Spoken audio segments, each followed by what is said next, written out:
I'm in Santa Fe, New Mexico right now. Just arrived here yesterday. And last night I went to a bikepacking presentation by two local cyclists here in 14 months across Central and South America. And yeah, it was a good presentation, good photos. You heard a lot of the, um, I don't know what you want to call it, the same sorts of things that you hear with so many people that have gone bicycle touring, that, people are friendly, that there really weren't, a lot of those problems that you think are going to happen once you get out on the road, that they don't, that you need far fewer things. Yeah, it was a really good presentation. Have a bad connection here. I hope the connection's okay. I'm streaming from the road, and you never know what you're gonna get when you're using your phone and all that sort of thing. So, hi everybody. Hello from Sweden. Just completed my trip. Check it out. Along the way was inspired by you. Cool. Is it frozen for anyone else? Frozen at times. Uh-oh. Sorry, guys. Yeah, the internet connection in America, I feel like, is pretty poor when compared to a lot of other places in the world. So it's unfortunate. And now my internet cut out again, I think. Anyways, so I was at this presentation last night, and it was at a local bike shop here in town, and it got me thinking about why now autumn is like the best time of the year to buy a new touring bicycle if you're in the market for one. Because a lot of people right now are in the process of hanging up their bicycles and getting ready for winter. And most people generally are not thinking about riding their bicycles. It's just that time of year. So that also means that bike shops are desperate to make a sale, and they're also getting ready for new bikes to come in the new year. So for those two reasons, they're trying to get rid of bikes like crazy right now. And that's good for you, because you can capitalize on this and get a new touring bicycle for hundreds of dollars off the regular retail price. And I've seen this after year, because I've been bike touring around the world for 17 years, and I put the touring bikes, looking at the prices and that sort of a thing. And what I've noticed is in the autumn, there are some massive discounts on touring bicycles. So if you are in the market for a new touring bike, now is the time to go shopping. You do not want to wait until spring, because in spring you're going to pay full price, and everybody else in the world is trying to buy a bicycle at that same time. So if there's a very specific bicycle that you're trying to buy, it's very possible that, and they may have to order it. And sometimes ordering one of those specialized bicycles can take anywhere from 3 to 6 months to get you that bike. So that is why you want to capitalize on the autumn right now. So if you know that you want to go bicycle touring next year, I would start shopping for a new bike at this very moment. And there's some really good deals out there right now on a bunch of touring bicycles. Here in America, we have a store called REI, and it's a big out. Yeah, I went into a couple REIs here in the American Southwest, and they have like a couple touring bicycles. Each one's a little bit different, but I saw one recently that was like $1,100, $1,200 normally, and it was on sale for $750. So that's like a $350, $400 savings right there, just because it's autumn and they're trying to get rid of that bicycle. So yeah, just a little tip for you guys. I mean, the other thing that I should mention is, like, a lot of bike touring companies, like CoMotion, the company that I like, I have my bikes are in the back of the van here, but like they're a very kind of a small business, and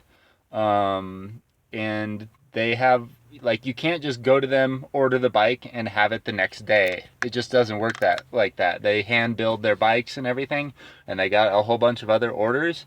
So you got to order your bike like now in order to get it for the spring or the summer of next year.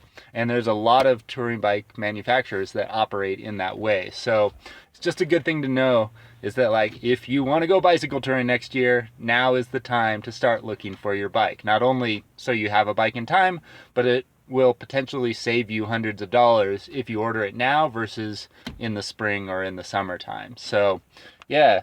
Comments here says, hello from Poland, hello from Western Australia, hello from Spain, Belgium, Berlin, Germany, Guten Tag. Yeah, cool. So, Vlad says you sold me. Put the link, please. Vlad, below in the video, there is a link to my book, The Guide to Touring Bicycles. And this is a book that's designed for people who are new to than all the other bikes that are currently out there on the market. Road bikes, mountain bikes, hybrids, etc. So it kind of educates you on what's a touring bike, what features to look for in a good touring bike, that sort of a thing. And then it comes with a database of like 80 or more of the most popular touring bike models in the entire world.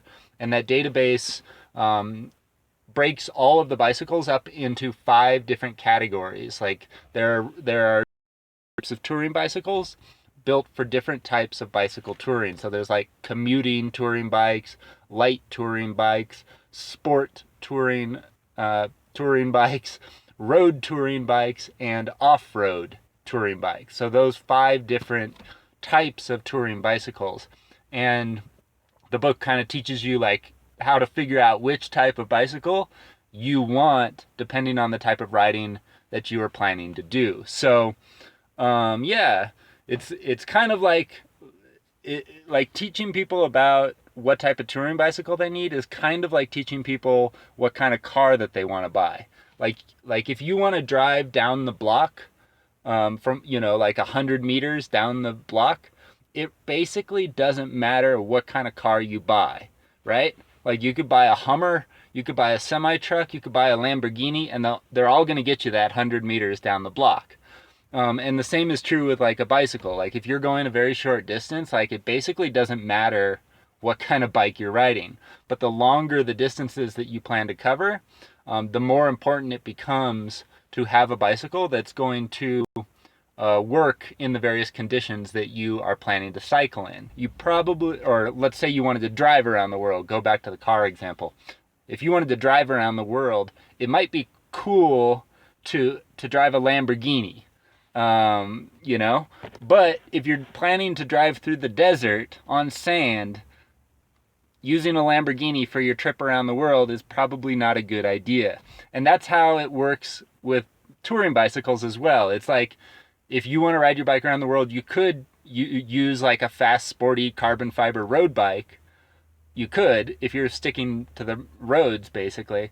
But if you're planning to go through the desert or through South America or on some back roads, on beaches or whatever, then choosing a fast, sporty road bike is not the best sort of bicycle for you to buy. And so that's what the Essential Guide to Touring Bicycles kind of teaches you, is like, based off of, are you going to be riding on gravel? Are you going to be riding on bike paths? Are you just going to be using your bike for weekend trips? Or are you going to bike around the world? It points you in a different direction based off of your personal needs. Already down below. Vlad says, I've already bought your book. Thanks. Okay, I'll find this. Anyways, well, that was for the other people, Vlad. I just wanted to tell people what it's about. I'm going back and reading some of your comments here. What do you think about folding electric bicycles for daily commute in a hilly road? I've used a folding bike on some of my bike trips in the past, but as far as electric bicycles, I have not used them a whole lot, and I'm hoping to get an electric bicycle in the future because it's becoming really popular. But yeah, as far as like long distance bicycle touring, the big downside to electric bicycles is the fact that you have to charge them every day. And a lot of times, depending on what kind of trip you're doing, you just don't have an opportunity to do that. So an electric bicycle may not be the best thing for a long distance bike trip unless you're planning to stay in campgrounds and hotels every single night. But as far as a daily commute, I don't know. That's a totally different type of cycling. I kind of specialize in bicycling year-long bike tours, so commuting is something I'm really not familiar with, but it seems like it would be a good idea because commuting, you can plug the thing in at work or at home every single day. Hello from Southern California, that's where I'm from. Michael says, why are there no videos from Poland on your channel? You've said you love Poland.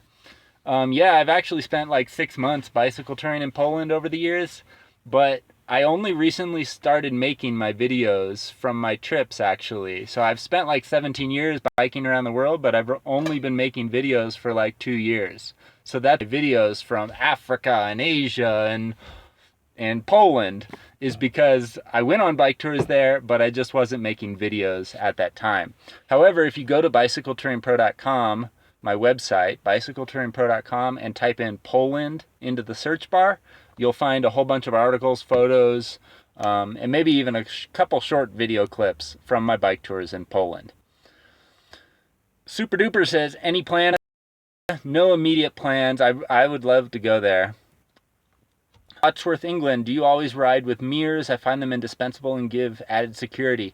I do not personally always ride with mirrors, but I have in the past like used them quite a bit. Recently I haven't been using them as much, but I'm looking for a good mirror that I really like. I kind of like the mirrors that are almost invisible. So like there are mirrors that go inside of your glasses. And I kind of like those a little bit because you can't even tell that I'm wearing it. I don't know, I've used the ones in the past where they stick out of your helmet or stick out of your glasses. Those are good too. But yeah, I don't always use a mirror. It's just a personal preference sort of thing. And it also depends on where you're cycling in the world, you know? Some places you have cars and trucks coming up like crazy behind you, so it's nice to have the mirror. And in other parts of the world, you're on dedicated bike paths or there's only one car passing every 20 minutes and you don't have to worry about that. So anyways, hello from North Georgia, US. Hello from Brazil. Did you miss space when doing a bikepacking setup compared to normal panniers? That's a good question. Yeah, the truth is, I should tell people that maybe don't know. I'm currently traveling around the American Southwest with 2 bicycles. I have my traditional like road touring bicycle. It's a Co-Motion Siskiyou touring bicycle. And then I also just recently got a bikepacking bicycle, which is basically a mountain bike that's set up for bikepacking, which is like off-road bicycle touring. And I packed the 2 bicycles in. I use a set of panniers on the front and the back of the bicycle, which are like backpack-sized bags that attach to the front and rear racks of the bicycle, and I carry all my stuff in those panniers. On my bikepacking bicycle, I use a series of smaller bags that attach to the handlebars, the frame, the seat, the seat post, and a whole bunch of other things. And I pack on these littler bags that are tied tightly to the frame of my bicycle. Do I miss space when doing a bikepacking setup compared to normal panniers?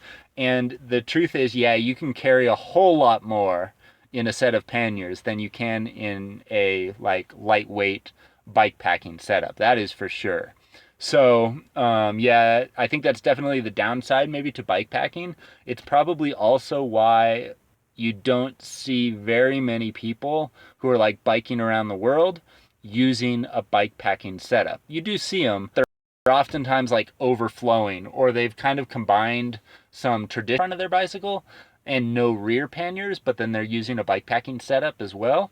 So it's yeah, I just think that like if you're doing a really around the world sort of bike tour and you're carrying the things you need for an entire year on the road, I think most people are still probably using the traditional kind of pannier setup.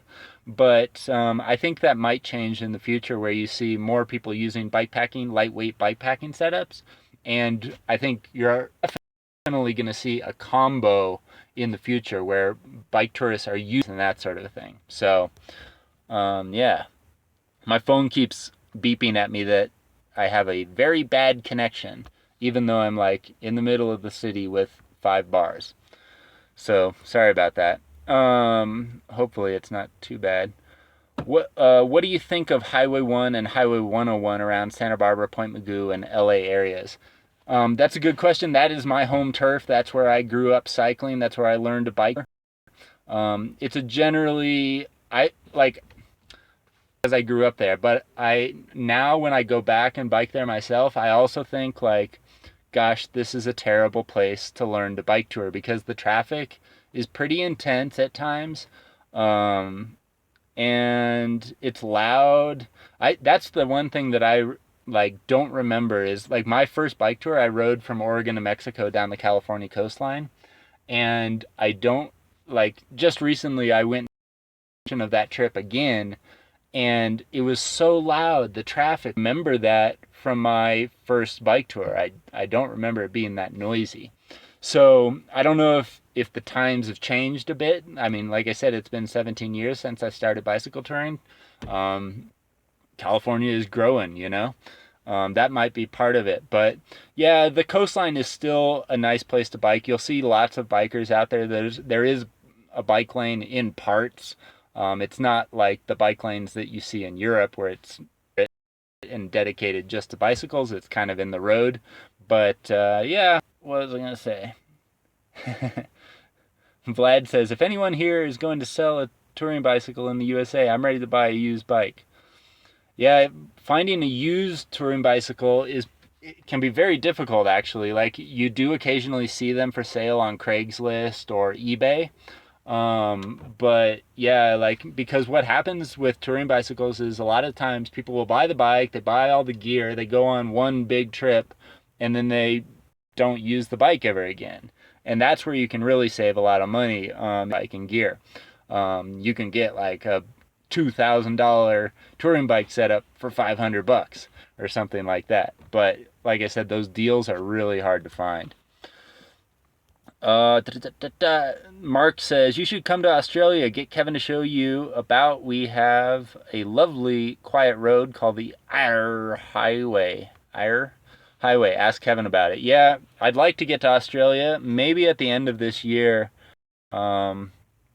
Maybe I can do that. We'll see. I'm trying to plan my 2000. Hopefully it'll happen. But yeah, the places I want to go this year or in the near future are Japan, the Czech Republic, Slovakia, and maybe Australia and New Zealand. Those are the places other people are interested in seeing me go as well. So, um, Stuart Simpson says, thinking of Nordkap to Oslo 2019 after watching your video. It looks at 2019 though. What that's 2 years away. Why not 2000 cap to Oslo trip would be amazing. That's like yeah, one of my favorite places to bike tour in the world, Scandinavia. Da, da, da, da. I'd like to travel to Australia and meet up with you and Kevin. Should you do it? Hey, that's cool. Yeah, I that's one of the things that I am trying to organize actually in 2018 is like a bicycle touring pro group ride somewhere in the world, whether that be in the Republic or Slovakia or Japan or Australia or New Zealand or something like that. I can start promoting it and getting people to join the ride. It would be a small group of people, 6 to 12 people or something like that, biking across Europe or some other country. So I'm trying to make that happen, but at the moment there's nothing like for sure. Stewie says, can you someday go to Poland? I've actually been to Poland. I've spent 6 months biking around Poland actually, and I'm trying to learn a little Polish. Dziękuję moje polskiego. That's all I know. So, anyways, yeah, and maybe I'll be in Poland if I go to the Czech Republic and Slovakia next year. Poland's very close, so maybe I'll be back. Yeah, that's true. I do have actually, like Iceman mentioned this, that I do have one touring bike for sale of my own right now. It's an old Fuji touring bicycle. It's like a 2003 model that I used to bike across America and Europe a couple times. And I'm only asking $300 for it, but the problem is it's in Southern California, so I'd really like to sell it to someone locally so I don't have to like box it up and ship it. Just don't think it's worth the money to ship across the country or across the world. Richie says, I'm doing Umia back to the UK next June. Booked 2 months off of work. Your fault, Darren. That's cool. Hope you really enjoy that trip. That's going to be great. I do want to come back to the UK. I've been there 3 times, I think, and I've biked across England, Ireland, Wales, but never Scotland. And Scotland is the place that I want to go. I just want to go there when it's not raining, which is like never. So, yeah, I got to figure that out. I got my glasses on still. But yeah, hopefully I'll get back to the UK. To be honest, like, I've been bike touring all around the world, and the UK is not one of my favorite places that I've ever been. I like about the UK and Ireland is just the roads are so narrow. The private property is like pushing right up against the road. I just felt trapped there a lot of times. I didn't like that feeling. Whereas like when you go to Sweden or Finland or something, it's just openness. You can go wherever you want. You can camp wherever you want, and I like that. I like that feeling, you know. Or even in Africa or something, like you can go on the side of the road and pitch your tent. And I don't like. So, anyways, that's my little bah humbug to the UK, but there is some still really good cycling there, and I'd love to go back and see more of the place. Like I said, I've only been there 3 times, and I've really only seen a little bit of the country. So, um, yeah. Clive says Scotland's either raining or trillions of midges. I know, that's why I haven't gone there. Is like, anyways. In 2014, 2015, I was in Ireland, and it was so cold and so wet the entire month and a half that I was there. I was planning to be there for another month and go up to Scotland, and I canceled the whole trip. I was like, screw it, I'm gonna fly out of here and I'm gonna go somewhere warm. And I went to Romania instead, and I'm very happy I made that decision. Romania is more my style, just more open spaces, more wilderness, cheaper, whole lot cheaper. And yeah, so I'm glad I made that decision at the time, but I would love to. Oh, okay, let's see. Beard Brothers says, trust me, Darren, in the UK you can wild camp everywhere. Just have to be inventive and a bit brave. Yeah, well, that's what I was doing the whole time that I was there. So yeah, I'm aware of it, but it's just not the same as in some other parts of the world. Uh, yeah, the Narvis says, the Brits sure love their hedges along the road. Yeah, that's kind of what I'm talking about, is like when you're on the road, you're like pressed up against the hedges, and guys, I'm sitting outside the library, the public library here in Santa Fe, New Mexico, and I just wanted to make a video, let you guys know how things are doing. Jasper says, how are you doing van life? And yeah, that's exactly what I've been doing. I've been on the road for 2 months now here in the American Southwest. I have gone through Southern California, Arizona, Utah, Colorado, and now I'm in the last state that I'm going to be in, which is New Mexico. And this is my first time in New Mexico. So yeah, I've been on the road for 2 months, and I just recently released a podcast and a new episode or a new article on bicycletouringpro.com about my van life trip over the last 2 months. So if you're interested in seeing some photos of my van and my bicycles and some of the places that I've been on this trip thus far over the last 2 months, head on over to bicycletouringpro.com right now. Click on the articles tab up at the top, and the very first article that's there right now is about my van life lessons. That's what it's called, van life lessons. So check it out if you're interested. There's also a podcast that where I kind of talk about the trip and talk about some of the things that have gone wrong and things like that. So yeah. But yeah, I'm on the road for about another month here in New Mexico and maybe Arizona, and then I'm going to go back to Southern California around like Christmas time to just spend some time with my parents. I have to do some like doctor stuff and not fun stuff. Yeah, that's what's going on. Thanks for following my adventures. I've been posting photos and stuff on Instagram and Facebook too, so if you do follow Bicycle Touring Pro there, you'll see a lot of my pictures and stuff from the road. Okay, guys, that's it. I gotta go inside the library. I'm gonna do some work, some computer work today. Tomorrow, I'm going on a big group bike ride here in Santa Fe. There's supposed to be like I don't know how many people, 100 people or something, going on a bike ride here in town. So that'll be really cool. I'm gonna shoot some video, take some pictures and stuff. So I'll post that on Insta. Thanks for following along. If you're in the market for a new touring bicycle, start looking right now, because you can save yourself a lot of money and you'll save yourself the headache of, trying to find a bike at the very last minute when everyone else is looking for bikes in the spring and summer. So yeah, that's it. Thanks so much, guys. Hope you have a great day, and I will talk to you later. All right. Do widzenia. Adios and goodbye.